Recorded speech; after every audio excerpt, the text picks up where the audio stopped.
Hello my dear students, welcome back to the channel, my new video. My name is Amir from A1 Coaching. तो student आज start करेंगे अपना chapter number 15 economics का balance of payment and exchange rate. तो मैंने आपको पहले बताया था मनी चैप्टर कराया था, फिर आज मैं आपको करा रहा हूँ बैलेंस ऑफ पेमेंट। जो इजी चैप्टर है उसको मैं पहले करा दे रहा हूँ ताकि आप लोग उसको अच्छे से प्रिपेयर कर लो। और कुछ लोगों ने बोला सर हमारे हाफ ईयरली में ये चैप्टर सारे 20-20 से आया, तो इसलिए भी मैं पहले इसको करा दे रहा हूँ। ठीक है, तो जल्दी से देखो और इसको समझते हैं और चैप्टर को कंप्लीट करते हैं। तो सबसे पहले बेटा balance of payment and exchange rate. Chapter को आपको दो पार्ट में बांट के रखा है, एक है बैलेंस ऑफ पेमेंट, दूसरा एक्सचेंज रेट। तो अभी हम लोग जो पढ़ेंगे वो क्या है, बैलेंस ऑफ पेमेंट के बारे में आज डिटेल में हम लोग पढ़ने वाले हैं। ठीक है, तो बैलेंस ऑफ पेमेंट क्या है?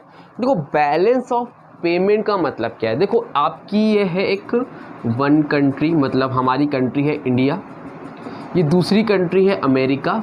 ठीक है, ये इंडिया है और ये अमेरिका है।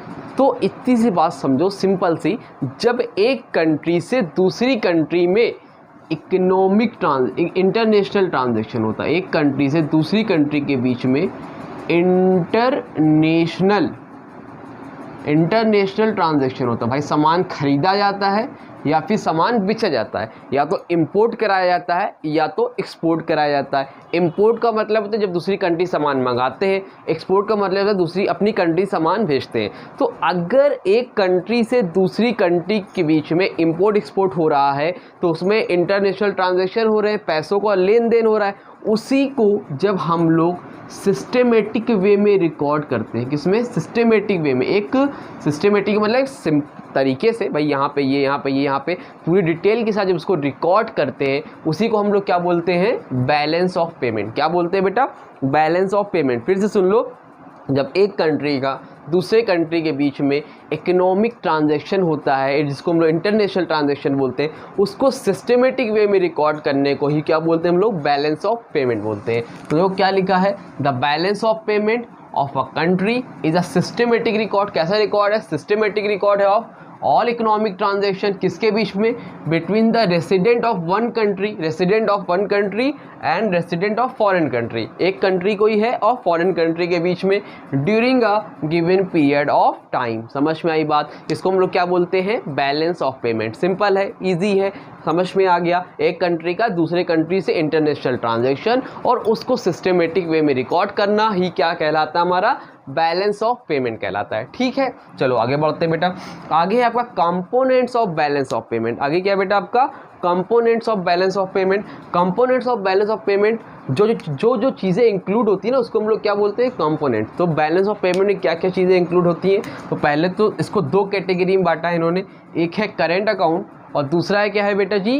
Capital account. पहला क्या है? करेंट अकाउंट, दूसरा है कैपिटल अकाउंट। ठीक है, तो सिंपल सी बात, balance of payment international transaction हो रहा है, पैसा आ रहा है, पैसा जा रहा है, वो क्या है? बैलेंस ऑफ पेमेंट है। लेकिन उन्होंने पैसा कई तरीके से आता है, इंपोर्ट एक्सपोर्ट से होता है, किसी ने कोई गिफ्ट कर दिया पैसा, जिसको हम लोग बोलते हैं यूनिलेटरल ट्रांसफ़र, कहीं से कोई इनकम रिसीव हो रही है, या आपने दूसरी कंट्री से कोई एसेट खरीद ली है, या किसी दूसरी कंट्री से लोन ले लिया है। तो अलग अलग तरीके से पैसों का लेन देन होता है, खाली इंपोर्ट एक्सपोर्ट से नहीं होता है। तो उसको क्या किया उन्होंने? अलग अलग कैटेगरी में डिवाइड कर दिया है। ठीक है, तो करेंट अकाउंट में अब देखो अलग अलग डिवाइड किया। तो करेंट अकाउंट में क्या क्या ऐड किया है? करेंट अकाउंट में उन्होंने ऐड किया है the current account record all international economic transaction relating to import and export. क्या क्या आता है बेटा इसमें? करेंट अकाउंट में इंपोर्ट एंड एक्सपोर्ट आता है, गुड्स एंड सर्विसेज आती है, यूनिलेटरल ट्रांसफ़र आता है एंड इंटरनेशनल इनकम आती है। ठीक है, ध्यान समझो, इसमें करेंट अकाउंट में क्या क्या आता है आपका बेटा? इंपोर्ट एंड एक्सपोर्ट आता है। ठीक है, और क्या आता है आपका गुड्स एंड सर्विसेज। अगर सामान खरीदा बेचा है, किसका? गुड्स हो चाहे सर्विस हो, इंपोर्ट एक्सपोर्ट यानी कि चाहे गुड्स का इंपोर्ट हो चाहे सर्विस का एक्सपोर्ट हो, चाहे सर्विसेज चाहे इंपोर्ट, किसी का भी इंपोर्ट एक्सपोर्ट हो, दोनों को रिकॉर्ड किया जाएगा। यूनिलेटरल ट्रांसफ़र, यूनिलेटरल ट्रांसफ़र का मतलब होता है जब एक कंट्री किसी दूसरी कंट्री को डोनेट कर देती है पैसा, या फ्री में कोई गिफ्ट दे देती है, मतलब जिसका कोई सर्विस चार्ज नहीं लग रहा है। जैसे मान लो अमेरिका ने इंडिया को 50,000 रुपीज़ ऐसे ही गिफ्ट कर दिया, एज अ गिफ्ट दे दिए। समझ में आ रही बात? उसको हम लोग क्या बोलते हैं? Unilateral transfer. लेकिन ट्रांजैक्शन तो हुआ है ना दूसरी कंट्री से, चाहे फ्री में मिले चाहे पैसा दे के मिले तो है ना, तो उसको क्या बोलते हैं हम लोग? Unilateral transfer. और इंटरनेशनल इनकम, कहीं दूसरी कंट्री में आपने कुछ पैसा इन्वेस्ट करके रखा है, वहाँ से कुछ पैसा वगैरह मिल रहा है या आपने दिया, तो इस तरह से इंटरनेशनल इनकम मिल रही है, तो वो भी लिखा जाएगा। समझ में आ रही बात? तो ये सारी चीज़ें आती है आपके करेंट अकाउंट में। और कैपिटल अकाउंट में क्या क्या आता है? कैपिटल अकाउंट में जितनी भी एसेट्स होती हैं या जितनी भी लाइबिलिटीज़ होती हैं उन पर जब कोई इफेक्ट पड़ता है उसको हम लोग क्या बोलते हैं? Capital account. मतलब आपने दूसरी कंट्री से एसेट खरीद लिया कैपिटल अकाउंट में, आपने दूसरी कंट्री से एसेट बेच दिया कहाँ पे? कैपिटल अकाउंट में। आपने दूसरी कंट्री से लोन ले लिया कैपिटल अकाउंट में, आपने दूसरी कंट्री को लोन दे दिया कैपिटल अकाउंट में। इस तरह से करना है। आइए आपको एक चीज़ दिखाता हूँ बना के, देखो बुक में भी आपके बना हुआ है। ये है आपका एक तरफ होगा आपका करंट अकाउंट में जो क्या क्या आएगा, पहले ये आपका है करंट अकाउंट। करंट अकाउंट के हिसाब से आप देखो, एक तरफ डेबिट साइड होती है, एक तरफ क्या होती है? Credit side. तो इधर देखो यहाँ पे लिख लो कैपिटल, सॉरी एक तरफ लिख लो पेमेंट और एक तरफ क्या लिख लोगे बेटा? रिसिप्ट। पेमेंट दोगे तो भाई डेबिट होता है और रिसिप्ट पैसा आएगा। ठीक है, तो कब पैसा आएगा और कब पैसा दोगे, देखो ध्यान से। अगर आप एक्सपोर्ट करोगे, एक्सपोर्ट, तो क्या होगा? पैसा आएगा, रिसिप्ट रहेगी। अगर आप इंपोर्ट करोगे तो पैसा क्या होगा बेटा? जाएगा। Import of goods, export of goods. अच्छा, अब देखो अगर आप सर्विसेज एक्सपोर्ट करोगे तो पैसा आएगा, एक्सपोर्ट ऑफ सर्विसेज। और अगर आप लोग क्या करोगे? इंपोर्ट करोगे सर्विसेज को तो पैसा जाएगा, पेमेंट करने पड़ेगा यहाँ पर, रिसिप्ट, इंपोर्ट ऑफ सर्विसेज। अच्छा, अगर यूनिलेटरल ट्रांसफ़र रिसीव्ड होगा, दूसरी कंट्री से पैसे फ्री में मिलेंगे तो रिसिप्ट होगा, रिसीव्ड यूनिलेटरल ट्रांसफ़र। और यहाँ पर क्या है? पे करोगे अगर, पेड यूनिलेटरल ट्रांसफ़र, भैया तो क्या होगा? पेमेंट करना पड़ेगा, जाहिर सी बात है। आगे क्या है? International income. अगर इंटरनेशनल इनकम रिसीव्ड हो रही है, रिसीव्ड इंटरनेशनल इनकम, तो क्या होगा? आपका रिसिप्ट साइड में। अगर आप पे कर रहे हो किसी को इंटरनेशनल इनकम, तब क्या होगा बेटा? डेबिट साइड में। समझ में आया? नहीं आया? आ गया? तो इस तरह से करना है आपको। करेंट अकाउंट में ये सारी चीज़ें रिकॉर्ड की जाती हैं, गुड्स, सर्विसेज, रिटेल ट्रांसफ़र और इंटरनेशनल इनकम। क्लियर है? चलो और एक चीज़ और दिखाता हूँ, जल्दी से आओ। कैपिटल अकाउंट में, कैपिटल अकाउंट में क्या होता है? एसेट्स और लायबिलिटी को रिकॉर्ड किया जाता है। जैसे मान लो यहाँ पर आपका हो गया पेमेंट साइड है ये आपकी, और ये आपकी रिसिप्ट साइड है। तो पेमेंट और कब कहाँ मिलेगा? कैपिटल अकाउंट में क्या रिकॉर्ड होगा? तो कैपिटल अकाउंट में बेटा जो आपका आएगा वो आएगा अगर आपने किसी को लोन दे दिया, गिव लोन, तो गिव लोन, तो वहाँ पर क्या होगा? पेमेंट। ठीक है, अगर आपने लोन ले लिया, टेक लोन या रिसीव्ड लोन, इशू कर लिया लोन, ठीक है, तो वहाँ पर क्या होगा? रिसिप्ट में आ जाएगा। अगर आपने एसेट खरीद ली, परचेज एंड एसेट्स, अगर आपने कोई एसेट खरीद ली तो आपको पेमेंट करनी पड़ेगी। अगर आपने कोई एसेट्स बेच दी, सोल्ड एन एसेट, तो वहाँ पर क्या होगा बेटा?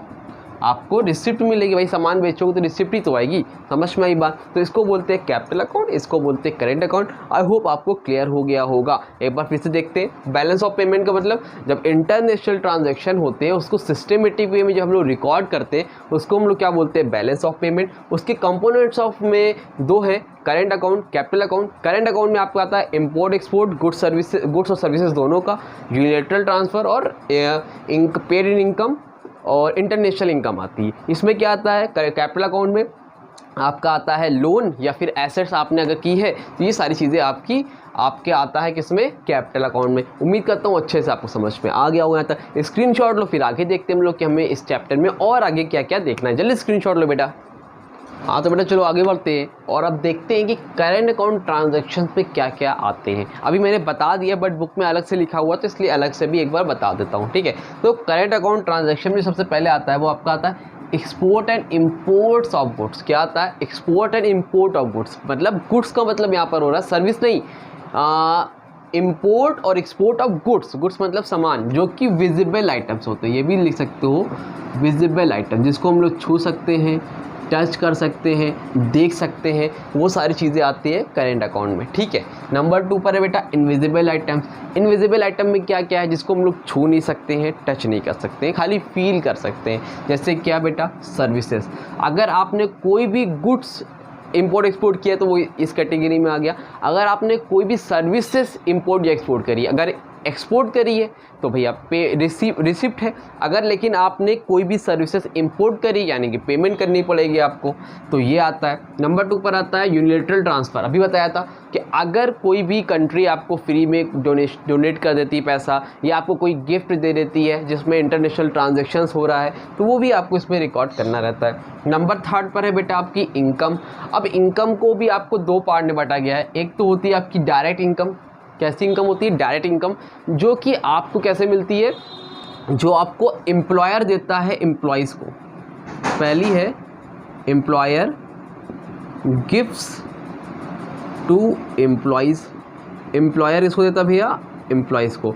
डायरेक्ट का मतलब क्या है? एम्प्लॉयर मतलब जो आप जॉब कर रहे हो, जो आपका बॉस है वो आपको क्या कर रहा है, आपको सैलरी दे रहा है इंटरनेशनल बेसिस पे। अगर आप इंटरनेशनल जॉब कर रहे हो, ठीक, आप इंडिया में रहते हो या दुबई में काम कर रहे हो, ऑनलाइन वर्क कर रहे हो, वहाँ से आपको सैलरी मिल रही, इंटरनेशनल ट्रांजेक्शन हो रहा है। यूट्यूब पे काम कर रहे हो, वहाँ से पेमेंट आ रही है, वो इंटरनेशनल ट्रांजेक्शन हो रहा है। तो वो क्या है? Employers gift to employees. यहाँ पर एम्प्लॉयर देता है एम्प्लॉयज़ को, वो क्या है? डायरेक्ट। इनडायरेक्ट क्या होती है? इनडायरेक्ट का मतलब होता है जहाँ पर आपको शेयर्स के इंटरेस्ट मिल गया, कहीं से डिविडेंड मिल गया, ये सब क्या आपकी इनडायरेक्ट इनकम होती है। तो इनकम 2 कैटेगरी है, एक एम्प्लॉयर देता है एम्प्लॉयज़ को, दूसरा होता है जहाँ पर इंटरेस्ट आपको मिल जाए, कहीं से डिविडेंड मिल जाए, कमीशन मिल जाए, वो सारी चीज़ें क्या आती हैं? दूसरे में आती हैं। तो ये 2 तरह की इनकम होती है, ये भी इसी में रिकॉर्ड की जाती है। किसमें बेटा? करेंट अकाउंट ट्रांजेक्शन में। क्लियर हो गया, समझ में आ गया? चलो आगे capital account transaction. Capital account में बताया था आपको क्या आता है, इसमें आपका एसेट्स आता है। अगर आपने कोई एसेट खरीदा है या बेचा है, अगर आप एसेट खरीदते हो तो रिकॉर्ड किया जाता है, बेचते हो तो रिकॉर्ड किया जाता है। लेकिन अगर आप एसेट खरीदोगे तो पेमेंट साइड में रिकॉर्ड करोगे, अगर आप एसेट बेचोगे तो रिसिप्ट साइड में रिकॉर्ड करोगे। रिसिप्ट साइड में इसलिए रिकॉर्ड करोगे कि पेमेंट, बेचोगे तो पैसा आएगा, खरीदोगे तो पैसा जाएगा, जाएगा तो सारी सी बात है पेमेंट साइड में जाएगा। नंबर 2 पर आता है बेटा एसेट्स के बाद आपका आता है लोन। अगर आपने लोन लिया है या लोन दिया है तो वो भी कैपिटल अकाउंट ट्रांजैक्शन में रिकॉर्ड किया जाएगा। तीसरी चीज़ इंपॉर्टेंट, इसको ध्यान से देख लो, इसको बोलते हैं हम लोग कैपिटल मूवमेंट। क्या बोलते हैं बेटा? Capital movement. तीसरी चीज़ इसमें एक और आती है, वो है कैपिटल मूवमेंट। अब ये क्या होती है? देखो 2 तरह की मूवमेंट है कैपिटल मूवमेंट। एक होती है, इसको 2 कैटेगरी में बांटा गया, एक है डायरेक्ट इन्वेस्टमेंट और एक है पोर्टफोलियो इन्वेस्टमेंट। क्या है? Portfolio, PORT, port FOLI, portfolio investment. ठीक है, तो इसका मतलब क्या है सर? देखो डायरेक्ट इन्वेस्टमेंट का मतलब है जब दूसरी कंट्री, जैसे मान लो ये कंट्री है अमेरिका, ठीक है, और ये है हमारी कंट्री इंडिया, ठीक है। अमेरिका से कोई कंपनी आई, कोई लोग आए, इंडिया में आए, और इंडिया में आके उन्होंने एक कंपनी सेट कर दी, एक न्यू कंपनी ओपन कर दी। मतलब वो आए और उन्होंने आके पूरा का पूरा अपना बिजनेस सेटअप कर दिया, उसको हम लोग क्या बोलते हैं बेटा? Direct investment. मतलब कोई कंट्री का कोई भी बंदा आता है, वो आता है और अपनी कंट्री में किसी दूसरी कंट्री में आके पूरी की पूरी कंपनी का सेटअप कर देता है, वो क्या हो गया बेटा? आपका डायरेक्ट इन्वेस्टमेंट। पोर्टफोलियो इन्वेस्टमेंट क्या होता है? पोर्टफोलियो इन्वेस्टमेंट का मतलब है कि मान लो ये आपका है फिर से अमेरिका, ये है आपका इंडिया। अमेरिका वाले ने इंडिया की किसी कंपनी का, मान लो जियो है, सपोज जियो कंपनी का कोई भी कंपनी ने 20% शेयर खरीद लिया। क्या करा? 20% खरीद लिया। जियो का, टाटा का, कोई भी कंपनी लो, किसी दूसरी कंट्री के पर्सन ने आपकी कंट्री के किसी भी कंपनी के शेयर्स को खरीद लिया, 10%, 20%, 25%, उसको हम लोग क्या बोलते हैं? Portfolio investment. यहाँ पे क्या है? डायरेक्ट मतलब पूरा सेटअप ही कर दिया आके आपकी कंट्री में, लेकिन यहाँ पर क्या है? खाली शेयर खरीद लिए, उसको हम लोग क्या बोलते हैं? Portfolio investment. इस तरह के पैसे को भी रिकॉर्ड करा जाता है कैपिटल अकाउंट ट्रांजेक्शन में। समझ में आई बात? क्लियर हुआ कि नहीं हुआ? उम्मीद करता हूँ क्लियर हो गया होगा। स्क्रीनशॉट लो, फिर आगे देखते हैं और क्या देखना है। हाँ तो बेटा चलो अब आगे बढ़ते हैं और देखते हैं कि categories of balance of payment, balance of payment को अलग अलग कैटेगरीज में डिवाइड किया गया है। जो बताया है वही है, बट बुक में है तो फिर से एक बार बता देता हूँ अच्छे से, ठीक है, क्योंकि पेपर में आ सकता है इस तरह से। Categories of balance of payment बताइए, ठीक है। बैलेंस ऑफ पेमेंट का मतलब तो ये कि जितने भी इंटरनेशनल ट्रांजेक्शन हो रहे हैं वो बैलेंस ऑफ पेमेंट में आएगा। जितने भी इंटरनेशनल ट्रांजेक्शन, चाहे वो इम्पोर्ट एक्सपोर्ट गुड्स का हो, चाहे सर्विसेज का हो, चाहे वो यूनिलैटरल ट्रांसफ़र हो, चाहे वो एसेट्स की, किसी भी रीज़न से वजह से अगर पैसे का ट्रांजैक्शन इंटरनेशनल हो रहा है, दूसरी कंट्री से हो रहा है, वो बैलेंस ऑफ पेमेंट में उन्होंने उसकी अलग अलग कैटेगरी बना दी है। तो पहली कैटेगरी है बैलेंस ऑफ ट्रेड। पहली कैटेगरी क्या है बेटा? Balance of trade. मतलब बैलेंस ऑफ ट्रेड में क्या होता है? सिर्फ और सिर्फ विजिबल आइटम्स। कौन से आते हैं? विजिबल आइटम्स आते हैं। जैसे balance of trade shows the balance of export and imports of visible goods in a given year। एक given year में क्या आते हैं? एक्सपोर्ट और इम्पोर्ट गुड जो भी हो रहा है उसको किस में कैटेगरी किया गया? बैलेंस ऑफ ट्रेड में। किसको बेटा? विजिबल गुड्स को, ठीक है। निकाला कैसे, देखा कैसे जाता है, निकाला कैसे जाता है? ये balance of trade equal to export goods minus import goods. Balance of trade अगर आपको निकालना है तो एक्सपोर्ट गुड्स में से इम्पोर्ट गुड्स को माइनस कर दो। इसमें से वो सिर्फ विजिबल आइटम्स आते हैं, इनविजिबल आइटम्स नहीं आते। ये पहली कैटेगरी हो गई। दूसरी कैटेगरी है बेटा balance of current account. Current account में आता है balance of current account is made up of visible, invisible and transfer. Balance of current account जो भी बताया था मैंने, इसमें ये भी आता है। बैलेंस ऑफ ट्रेड तो आता ही आता है, साथ ही साथ इनविजिबल सर्विसेज भी आती हैं और क्या आता है? ट्रांसफ़र भी आता है, यूनिलैटरल ट्रांसफ़र भी आता है। क्या होता है formula? Balance of current account equal to balance of trade plus balance of invisible plus balance of transfer, यानी कि यूनिलैटरल ट्रांसफ़र और इंटरनेशनल इनकम भी इसके अंदर आती है। तीसरा है balance of capital account. Balance of capital account, balance of capital account refers to the balance of capital transaction. Capital transfer मतलब जिसमें कैपिटल का ट्रांसफ़र होता है, कम ज़्यादा होती है कैपिटल। जैसे एसेट खरीद लिया, बेच लिया, आपने लोन ले लिया, लोन दे दिया, ये कैपिटल मूवमेंट हो रही है। तो ये सारी चीज़ें बैलेंस ऑफ कैपिटल अकाउंट में आती है। छोटी चीज़ थी, बताना था, बुक से है, लगातार है तो बताना ज़रूरी है, इसलिए बता दिया। अब इसके जो टॉपिक पढ़ने जा रहे हैं बहुत ज़्यादा इंपॉर्टेंट है, पेपर में 100% आपके आने वाला है। तो इसका स्क्रीनशॉट लो, फिर आगे देखते हैं, जल्दी से उसको भी कंप्लीट करते हैं। हाँ तो बेटा अब आगे बढ़ते हैं और इस चैप्टर का सबसे इम्पॉर्टेंट टॉपिक है और जिसका नाम है बैलेंस ऑफ पेमेंट डिसइक्विलिब्रियम। बहुत इंपॉर्टेंट टॉपिक है, ध्यान समझना, पेपर में आने के चांसेस के बहुत ज़्यादा हैं, ठीक है।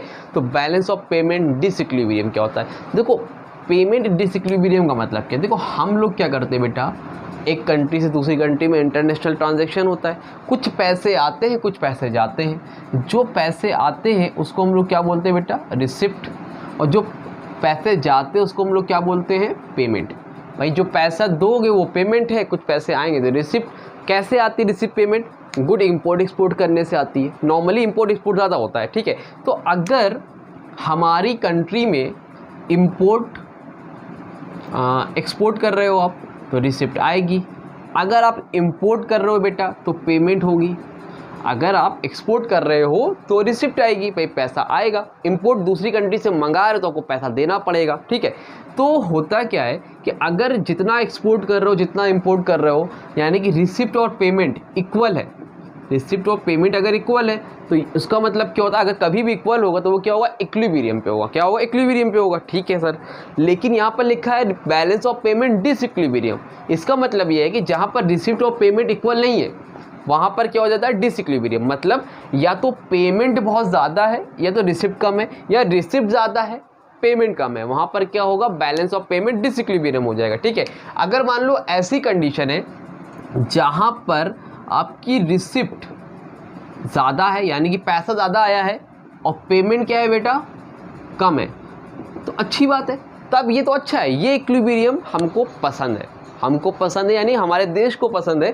भाई ये डिसइक्विलिब्रियम मुझे पसंद है, मेरी कंट्री को पसंद है। क्यों पसंद है? क्योंकि रिसिप्ट ज़्यादा है भाई, हम लोग एक्सपोर्ट ज़्यादा कर रहे हैं, इंपोर्ट कम कर रहे हैं, फ़ायदा है, ठीक है, अच्छी बात है। लेकिन अगर इसका उल्टा हो जाए कि रिसिप्ट कम है और पेमेंट क्या है बेटा? ज़्यादा है, यानी कि हम इंपोर्ट कर रहे हैं लेकिन एक्सपोर्ट नहीं कर रहे हैं, यहाँ पर यार प्रॉब्लम हो जाएगी, डेंजर जोन में आ गए हम लोग यार। ये सही नहीं है किसी भी कंट्री के लिए। इंपोर्ट ज़्यादा करना, एक्सपोर्ट ना करना या बहुत कम करना अच्छा नहीं होता है, वो कंट्री जल्दी डेवलप नहीं कर पाती है, ठीक है। तो यहाँ पर क्या हो जाता है? तो ये दो चीज़ होती है। अगर चीज़ ध्यान समझना, अगर रिसिप्ट ज़्यादा है पेमेंट कम है उसको हम लोग बोलते हैं सरप्लस, और अगर रिसिप्ट कम है और पेमेंट ज़्यादा, उसको हम लोग बोलते हैं डेफिसिट, घाटा हो रहा है। समझ में आ रही बात? तो अब ये ऐसा क्यों होता है कि पेमेंट ज़्यादा है और रिसिप्ट कम है, उसके हमें पढ़ने के कॉजेस, ऐसे क्या क्या रीज़न है जिसकी वजह से हमें डेफिसिट हो रहा है, रिसिप्ट कम आ रही है, पेमेंट ज़्यादा हो रहा है, यानी कि हम इम्पोर्ट हम लोग ज़्यादा कर रहे हैं और एक्सपोर्ट हम लोग क्या कर रहे हैं बेटा, कम कर रहे हैं। चलो देखते हैं जल्दी से। Number 1, causes of adverse balance of payment. क्या क्या कारण है एडवर्स बैलेंस ऑफ पेमेंट के, ठीक है, ऐसा क्या रीज़न है जिससे से हम लोग एक्सपोर्ट कम कर रहे हैं, पेमेंट ज़्यादा कर रहे हैं, रिसिप्ट कम आ रही। नंबर 1 पर है बेटा fall in foreign demand. Number 1 पर क्या है, फॉल इन फॉरेन डिमांड। हम लोग जो प्रोडक्ट बना रहे हैं उसकी जो फॉरेन डिमांड है वो कम है, मतलब हम लोग जो भी मान लो ये मार्कर ही बना रहे हैं तो इसकी डिमांड नहीं दूसरी कंट्री में, या फिर इतना ये महंगा पड़ता है, लोग लेना नहीं चाहते, कोई भी रीज़न होता है। तो पहला रीज़न है फॉल इन फॉरेन डिमांड, दूसरी कंट्री से डिमांड ही नहीं है, लेकिन हम दूसरी कंट्री सामान मंगा रहे हैं। जब हम दूसरी कंट्री सामान मंगा रहे हैं तो वहाँ पर इम्पोर्ट हो रहा है, लेकिन हमारी कंट्री से कोई सामान मंगा ही नहीं रहा है, तो एक्सपोर्ट नहीं हो पा रहा है। तो फॉल इन फॉरेन डिमांड, दूसरी कंट्री से डिमांड है ही नहीं। नंबर 2 पर है बेटा inflationary pressure in the economy. Inflationary pressure है इकोनॉमी में, मतलब हमारी कंट्री में क्या है, या जो डेवलपिंग जितनी भी कंट्री वहाँ पर क्या इन्फ्लेशनरी प्रेशर है। अब मान लो हम लोग मोबाइल बनाते हैं, हम लोग इसका मोबाइल बनाते हैं, हमारी कंट्री में मोबाइल बनता था, याद होगा माइक्रोमैक्स का, अभी भी आया था, लेकिन अब कंपटीशन में ही नहीं यार। हम लोग को तो वीवो पसंद आ रहा है, ओप्पो पसंद आ रहा है, क्यों? क्योंकि हमारी कंट्री में इन्फ्लेशनरी प्रेशर है। जो फीचर्स वो वीवो ओप्पो वाले आपको कम पैसे में दे रहे हैं, उतने में माइक्रोमैक्स नहीं दे पा रहा है, तो अपनी कंट्री के ही लोग क्या है, पीछे होते जा रहे हैं। तो inflationary pressure in the economy है, ये है। तो हमारी कंट्री के सामान तो कहीं बाहर जाता ही नहीं है, एक्सपोर्ट हो ही नहीं रहा है, माइक्रोमैक्स कहीं बाहर जा ही नहीं रहा है, उल्टा वीवो ओप्पो एमआई सब दूसरी कंट्री वाले हमारी कंट्री में चले आ रहे हैं। तो ये भी एक रीज़न है जहाँ इसकी वजह से हमारी जो रिसिप्ट है वो कम होती है और पेमेंट ज़्यादा होती है। Number 3 developmental expenditure. भाई हम लोग डेवलपिंग कंट्री वाले हैं तो हम लोग को डेवलपमेंटल एक्सपेंडिचर भी लगते हैं, जैसे दूसरी कंट्री से मशीन मंगाना हो गया, या फिर जो नई नई टेक्नोलॉजी चीज़ें वो मंगाना हो गया, उसकी वजह से भी हमारी जो पेमेंट है वो ज़्यादा होती है और जो रिसिप्ट होती है वो कम होती है। Number 4 increase in cost structure of export industry. Cost structure of export industry मतलब जब हम लोग एक्सपोर्ट करते हैं तो वहाँ पर रॉ मटेरियल क्या है बेटा, हमारे यहाँ महंगे हैं, वेजेस देना पड़ता है हमें लेबर को, वो महंगा है, लेबर महंगा है, अच्छा, और टैक्सेस ज़्यादा है। तो ये सारी रीज़न की वजह से जो इंक्रीजिंग कॉस्ट स्ट्रक्चर है एक्सपोर्ट इंडस्ट्री का वो क्या है, महंगा है। तो इसकी वजह से जब महंगा हो जाता है हमारे यहाँ गुड्स तो दूसरी कंट्री वाले नहीं खरीदेंगे, किसी और कंट्री से खरीद लेंगे। क्यों खरीदेंगे भाई? क्योंकि हमारे यहाँ गुड्स महंगा है, तो उनको जहाँ से सस्ता मिल रहा हो वहाँ से खरीदेंगे ना, हमारे यहाँ से क्यों खरीदेंगे, ये भी रीज़न। लेकिन हम तो खरीद रहे हैं बाहर से, तो हमारे लिए इसीलिए क्या है, रिसिप्ट क्या है बेटा, बहुत कम आ रही है, पेमेंट ज़्यादा है। Number 5 decrease in supply. ये भी एक रीज़न है, सप्लाई डिक्रीज़ हो गई। मान लो हम लोग एग्रीकल्चर प्रोडक्ट बनाते हैं, अब एग्रीकल्चर प्रोडक्ट ज़्यादा हम लोग एक्सपोर्ट करते हैं, अब किसी साल बारिश ही नहीं हुई, रेन नहीं हो रही है, तो क्लाइमेटिक कंडीशन की वजह से भी क्या होती है, सप्लाई कम हो जाती है। समझ में आ रही बात? क्लाइमेटिक कंडीशन की वजह से भी सप्लाई हमारी कम हो जाती है। तो वहाँ पर जब सप्लाई कम रहेगी तो हम एक्सपोर्ट कहाँ कर पाएंगे, सप्लाई नहीं तो एक्सपोर्ट अपने आप कम हो गया ना, समझ लो, ये भी एक रीज़न है। फिर appreciation in the exchange rate. Exchange rate मतलब देखो, जैसे $1 है, मान लो 60 रुपीज़ का है, ठीक है, अब $1 80 रुपये का हो गया, समझ रहे हो। अब ये बताओ कि अगर हमारा $1 60 रुपये का है, ठीक है, appreciation in the exchange rate क्या हो गया, बढ़ गया। तो हमारे यहाँ $1 कितने का पड़ता था, 60 रुपये का, अब कितने का $1 80 रुपये का हो गया। अगर एक्सचेंज रेट बढ़ जाएगा, खुद दिमाग लगाओ, अगर एक्सचेंज रेट बढ़ जाएगा, जो सामान देखो हम लोग पहले 60 रुपये में खरीद, मतलब जो हम लोग मंगाते थे, इंपोर्ट करते थे 60 रुपीज़ में आता था, अब हमारा $1 80 रुपये का पड़ रहा है। तो ये पहले मार्कर में 60 रुपये में इंपोर्ट करा लेता था, अब यही मार्कर इंपोर्ट कराने के लिए मुझे 80 रुपये देने पड़ते हैं। तो भाई रिसिप्ट पेमेंट तो ज़्यादा करनी पड़ रही, पहले 60 रुपये में काम हो जाता था, अब 80 रुपये, तो पेमेंट ज़्यादा हो जाती है, रिसिप्ट क्या हो जाती है, कम हो जाती है। Number 7 increase depth burden. Depth burden का मतलब कि भाई हम लोग डेवलपिंग कंट्री है, डेवलपिंग कंट्री में क्या होता है, हम लोगों ने लोन बहुत ले रखा है, तो हम लोग एक्सपोर्ट तो कर नहीं पा रहे हैं, इंपोर्ट तो करा ही रहे हैं, साथ ही साथ दूसरी कंट्री की जो डेप्थ है, जो कर्जे हैं, उसको भी चुका रहे हैं। तो जब डेप्थ चुका रहे हैं तो वो भी एक रीज़न, इसकी वजह से हमारे तरफ से पेमेंट ज़्यादा हो रही है बट रिसिप्ट कम हो रही है। नंबर 8 पॉपुलेशन प्रेशर, आपकी बुक में 8 दे रखा है, 10 दे रखा है पॉइंट, लेकिन मैंने 8 बताया है, 6 से ज़्यादा आपका पेपर में नहीं आएगा, ठीक है। तो पॉपुलेशन प्रेशर यार हमारी कंट्री में इतने ज़्यादा पॉपुलेशंस हैं, लोग इतने ज़्यादा हैं, इतने ज़्यादा लोग हैं हमारी कंट्री में कि पॉपुलेशन प्रेशर है। अब पॉपुलेशन प्रेशर में जो हम लोग बनाते हैं खुद ही खा लेते हैं, बाहर कहाँ भेजेंगे, समझ रहे हो। जो बन रहा है अपने यहाँ, एक्सपोर्ट कम हो रहा है, अपने यहाँ ही यूज़ हो जा रहा है। तो ये भी रीज़न है कि इसकी वजह से रिसिप्ट कम हो रही है, पेमेंट ज़्यादा हो रहा है। उम्मीद करता हूँ यहाँ तक आपको अच्छे से समझ में आ गया। ये बहुत इंपॉर्टेंट टॉपिक है आपका, इसको ध्यान से देख के जाना, आएगा ज़रूर। ये हो गया कॉजेज़। अब इसके सॉल्यूशन आपको दे रखे, मेजर से क्या तरीका अपनाया जाए कि जो सारी कंडीशंस आ रही है जिसके बैलेंस ऑफ पेमेंट एडवर्स हो रहा है ये ना हो पाए, तो वो हम लोग देखते हैं और फिर आज की वीडियो को कंप्लीट करते हैं। जल्दी से देखो, स्क्रीनशॉट लो, फिर आगे आता हूँ। हाँ तो बेटा चलो जल्दी से अब आगे बढ़ते हैं और आज की वीडियो को कंप्लीट करते हैं। तो आज की वीडियो में बेटा आपका बैलेंस ऑफ पेमेंट जो ये वाला पार्ट है वो आज कंप्लीट हो जाएगा। एक्सचेंज रेट वो मैं कल करवा दूंगा, सेकेंड पार्ट में वो कंप्लीट हो जाएगा, ठीक है। तो अभी हम लोगों ने देखा कि कॉजेज़ क्या क्या होते हैं, क्या क्या कारण हैं जिनकी वजह से हमारा जो पेमेंट है वो हम ज़्यादा कर रहे हैं और रिसिप्ट हमें कम मिल रही है, यानी कि हम डिसइक्विलिब्रियम में हैं और हमें डेफिसिट हो रहा है। तो उसके क्या क्या मेजर्स हैं, क्या देखना बेटा हमें, उसके क्या क्या मेजर्स हैं, ऐसा हम लोग क्या कर सकते हैं जिसकी वजह से हमारे पास रिसिप्ट ज़्यादा हो जाए और पेमेंट हमें कम करनी पड़े, यानी कि हम एक्सपोर्ट ज़्यादा करने लगे और इंपोर्ट हम कम करें। तो ऐसा क्या टेक्निक्स अपना सकते हैं हम लोग जिससे आप के पास रिसिप्ट ज़्यादा जाए हमारी कंट्री में और पेमेंट हमारे क्या रहे, कम रहे, ठीक है। तो बहुत इंपॉर्टेंट टॉपिक है, ध्यान से देखना, चाहे कॉजेस हो चाहे मेजर्स हो, दोनों में से एक टॉपिक आपका पेपर में आने वाला है, कंफर्म आने वाला है, तो बहुत अच्छे से समझ लेना, ठीक है। नंबर 1 पर है बेटा डेप्रीसिएशन। अब डेप्रीसिएशन लगा के, डेप्रीसिएशन से आप कंट्रोल कर सकते हो क्या, रिसिप्ट और जो पेमेंट है आप इंपोर्ट एक्सपोर्ट को कंट्रोल कर सकते हो, ठीक है। तो देखो ध्यान से, मान लो ये आपका $1 है, जिसका $1 की वैल्यू कितनी है अभी, 60 रुपीज़ मान लो पहले थी, बाद में हो गई $1 से 80 रुपीज़, ठीक है। पहले $1 में 60 रुपीज़ थी, फिर हो गई $1 से 80 रुपीज़। अब इस चीज़ को ध्यान समझना, डेप्रीसिएशन अपने आप होता है और डीवैल्यूएशन गवर्नमेंट करती है। कौन करता है बेटा, डीवैल्यूएशन में क्या होगा, गवर्नमेंट करेगी, और डेप्रीसिएशन क्या होगा, हिमसेल्फ, यानी कि अपने आप होगा।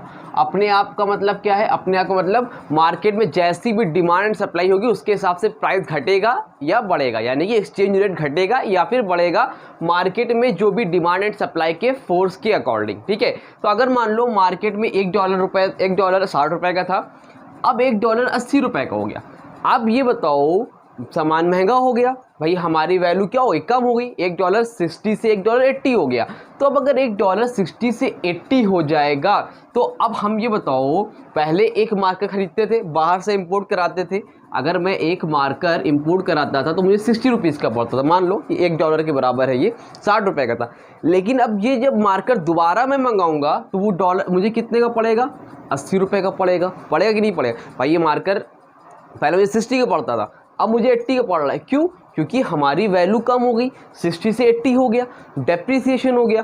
अगर ऐसा हो जाएगा तो भाई महंगा हो रहा है, तो लोग क्या करेंगे, इंपोर्ट कराना कम कर देंगे और एक्सपोर्ट पे ध्यान देंगे या अपनी कंट्री से ही सामान खरीद लेंगे। तो जब इंपोर्ट कम होगा तो जाहिर सी बात है हमारे देश में रिसिप्ट ज़्यादा आएगी, पेमेंट हमें कम करनी पड़ेगी, ठीक है। Number 2 devaluation. डीवैल्यूएशन भी यही होता है, $1 60 रुपये का था, $1 80 रुपये कर दिया, लेकिन दोनों में डिफरेंस इतना है कि ये मार्केट के डिमांड सप्लाई के अकॉर्डिंग अपने आप हो जाता है, ऑटोमेटिक हो जाता है। बट डीवैल्यूएशन में क्या होता है, ये कौन करता है बेटा, ये करती है गवर्नमेंट करती है। गवर्नमेंट को लगता है यार कि इंपोर्ट ज़्यादा हो रहा है, एक्सपोर्ट कम हो रहा है, तो इसलिए गवर्नमेंट ये करती है, रेट को बढ़ा देती है, एक्सचेंज रेट को बढ़ा देती है। जब एक्सचेंज रेट बढ़ जाएगा तो जाहिर सी बात है बाहर से कोई भी सामान मंगाओगे तो आपको महंगा पड़ेगा, और जब सामान महंगा पड़ेगा तो आप सामान मंगाना बंद कर दोगे या फिर कम कर दोगे, ठीक है। नंबर 3 समझ गए ना, तो ये अपने आप ये गवर्नमेंट करेगी। Number 3 import control. गवर्नमेंट क्या करती है, इंपोर्ट पे कंट्रोल कर लेती है।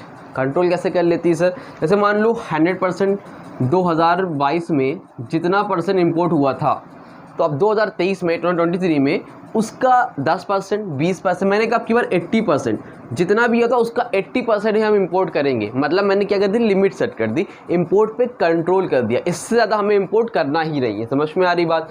Number 4, export promotion. एक्सपोर्ट को प्रमोट करती है गवर्नमेंट, मतलब टैक्सेस कम कर देती है, सब्सिडीज़ दे देती है, या फिर जिस तरह से भी प्रमोट कर सकती है कि भाई हम एक्सपोर्ट ज़्यादा करें। टैक्सेस कम हो गए, सब्सिडीज़ देगी तो सामान हमारा क्या होगा, सस्ता बनेगा, तो दूसरी कंट्री के लोग भी हमारे खरीदेंगे सामान, तो हम लोग पेमेंट ज़्यादा करेंगे, फिर रिसिप्ट हमारी कम होगी, यानी कि एक्सपोर्ट हम ज़्यादा करेंगे, इंपोर्ट कम करेंगे। माइंड में एक चीज़ सेट कर लो, कोई भी कंट्री है वो ज़्यादा से ज़्यादा एक्सपोर्ट करना चाहती है, इंपोर्ट वो करना ही नहीं चाहती, लेकिन मजबूरी में करना पड़ता है। तो अगर उनको लगेगा, जब ऐसी कंडीशन आएगी कि पेमेंट हम लोग ज़्यादा करेंगे, इंटरनेशनल में रिसिप्ट कम है, तो वो एक्सपोर्ट को प्रमोट करते हैं। अगर ये तरीका अपनाएंगे तो क्या होगा, टैक्सेस कम करेंगे, सब्सिडीज़ कम करेंगे, तो हमारा रेट सामान सस्ता बनने लगेगा और हम एक्सपोर्ट करेंगे ज़्यादा से ज़्यादा। ठीक, आगे एक्सचेंज कंट्रोल। अब सारी की सारे कंट्रोल आरबीआई अपने पास रखता है, यानी कि सेंट्रल बैंक हर कंट्री का जो होता है वो, हमारी कंट्री का तो आरबीआई है, तो आरबीआई अपने हाथ में सारे कंट्रोल रखता है। पहले आरबीआई देखता है भाई कि दूसरी कंट्री से पैसा आ रहा है तो सही है कि नहीं है, क्या है क्या नहीं है, सारी की सारी जो भागदौड़ है ना, कंट्रोलिंग पावर जो सब आरबीआई के हाथ में है। जब भी दूसरी कंट्री से पैसा आता है, आप इंपोर्ट कराते हो, तो फिर वो आरबीआई से होकर ही जाता है, समझ रहे हो। तो आरबीआई देखता है, उसके बाद ही पास करता है, तो इतनी ईजिली नहीं हो पाता है, काफ़ी आपको पेपर वर्क ताम झाम करने पड़ते हैं। तो लोग सोचते हैं यार अपनी कंट्री से खरीद लो, इंपोर्ट कराने का झंझट ही छोड़ो। ठीक है, 6 पॉइंट बहुत इंपॉर्टेंट, मतलब बहुत इजी पॉइंट, इसको ज़रूर से देख लेना। Production of import substitute, production of import substitute. ठीक है, मतलब जो सब्सटीट्यूट समझते हो ना, जैसे टी का सब्सटीट्यूट क्या है, कॉफ़ी, मार्कर का सब्सटीट्यूट क्या है, चॉक, वाइट बोर्ड का सब्सटीट्यूट क्या है, ब्लैक बोर्ड। तो उसी तरह जो भी गुड्स हम लोग इंपोर्ट कराते हैं, मान लो ऐसा कोई गुड्स जो मैं अमेरिका से अपनी कंट्री मंगाता हूँ, तो हम लोग उसी का प्रोडक्शन कर लेना यार। जो हम दूसरी कंट्री से मंगवा रहे हैं उसका हम लोग अपने यहाँ ही सब्स्टिट्यूट ढूंढ लें, वहाँ से हमें मंगाना ही ना पड़े। ऐसा कुछ बना ले कि जो वहाँ से मंगा रहे हैं वो हमारे यहाँ अवेलेबल हो, तो हमें कहीं और ना जाके खुद अपनी कंट्री में ही मिल जाएगा। तो हम मंगाएंगे क्या भाई, अगर कोई चीज़ मेरे घर पे है तो बाहर से क्या करूँगा लेके, समझ में आ रही बात। तो ये आप तरीका है कि जो भी इंपोर्ट करा रहे हो उसका सब्स्टिट्यूट ढूंढ लो। ठीक, उसके बाद 7 पॉइंट है मॉनेटरी पॉलिसी। मॉनेटरी पॉलिसी का मतलब फिलहाल अभी आप इतना समझो, हम लोग बैंकिंग चैप्टर में डिटेल में इसमें पढ़ेंगे, अभी फिलहाल इतना समझ लो कि मॉनेटरी पॉलिसी का मतलब ये होता है कि ये सेंट्रल बैंक करती है। जितनी भी मॉनेटरी पॉलिसी होती है सेंट्रल बैंक डिसाइड करती है। इसका मतलब इतना समझ लो कि सेंट्रल बैंक डिसाइड करता है कि बिजनेसमैन को कितना लोन देना है, कितना नहीं लेना है।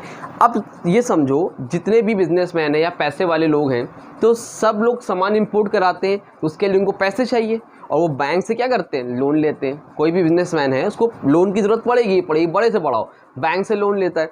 अब जब गवर्नमेंट को लग रहा है यार इंपोर्ट इन लोग ज़्यादा कर रहे हैं, एक्सपोर्ट नहीं कर रहे हैं, तो वो लोन क्या कर देगा, महंगा कर देगा, लोन देना कम कर देगा। अब जब लोन देना कम कर देगा, बैंक इंटरेस्ट रेट महंगा कर देगा, तो लोगों के पास पैसा नहीं रहेगा।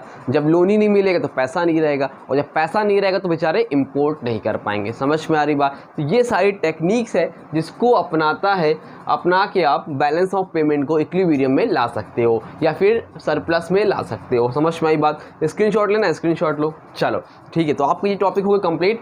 बैलेंस ऑफ पेमेंट वाला पार्ट आपका कंप्लीट हो गया। नेक्स्ट वीडियो में आपको एक्सचेंज रेट वाला टॉपिक करा दूंगा और आपका चैप्टर पूरा का पूरा कंप्लीट हो जाएगा। उम्मीद करता हूँ वीडियो अच्छी लगी होगी। वीडियो को लाइक करना, चैनल को सब्सक्राइब करो, अपने दोस्तों को शेयर करो। जैसा कि मैंने बोला है आपको कि 15 से 20 अक्टूबर तक आपका सिलेबस 80 से 90% करा दूंगा, तो मैं करवा दूंगा, टेंशन मत लेना, बहुत जल्दी कराऊंगा। जैसे कि ऑलरेडी हमारे 6 चैप्टर स्टार्टिंग के हो चुके हैं, मनी चैप्टर हो चुका है, बैलेंस ऑफ पेमेंट हो गया है, अब आपका 1-2 दिन में बैंकिंग चैप्टर भी करा दूंगा। मतलब मोस्टली अगर आपके 19 चैप्टर आ रहे हैं तो मैं कम से कम 14 से 15 चैप्टर आपका करवा दूंगा इसी 10 दिन के अंदर। ठीक है, बस आप लोग अच्छे से पढ़ते रहो। कोई डाउट हो तो कमेंट सेक्शन में कॉन्टैक्ट कर लेना। मिलते हैं न्यू वीडियो में, तब तक के लिए थैंक यू सो मच।